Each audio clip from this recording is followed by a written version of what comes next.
छत्रपती संभाजीनगर जिल्हा मध्यवर्ती सहकारी बँकेच्या अध्यक्षपदी शिवसेनेचे आमदार विलास भुमरे यांची तर उपाध्यक्षपदी भाजपाचे रामूकाका शेळके यांची बिनविरोध निवड झाली आहे। बँकेच्या 20 सदस्यांपैकी 19 सदस्य महायुतीचे निवडून आल्याने अध्यक्षपदासाठी महायुतीचा फॉर्म्युला निश्चित करण्यात आला।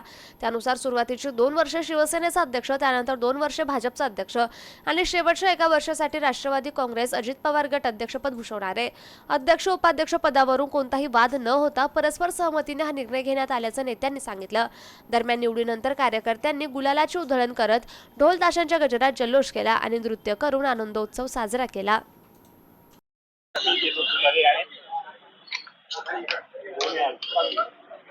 छत्रपती संभाजीनगर मध्यवर्ती बँकेची निवडणूक आम्ही महायुतीत लढलो आणि महायुतीचे तिन्ही पक्ष आणि गटाचे अंबादास दानवे पण आमच्याबरोबर होते आणि या निवडणुकीमध्ये आम्ही तिन्ही पक्ष मिळून जवळजवळ 19 ठिकाणी विजय प्राप्त केला आणि तिघांनी एकत्र बसून ही निवडणूक लढायचा असा निर्णय घेतला।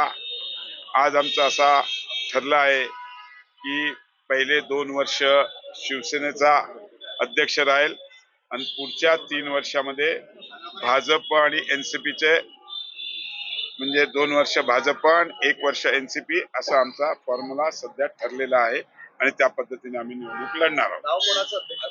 आता शिवसेनाचे येतील म्हणून तुम्हाला म्हटलं होतं 2 मिनिटं थांबा।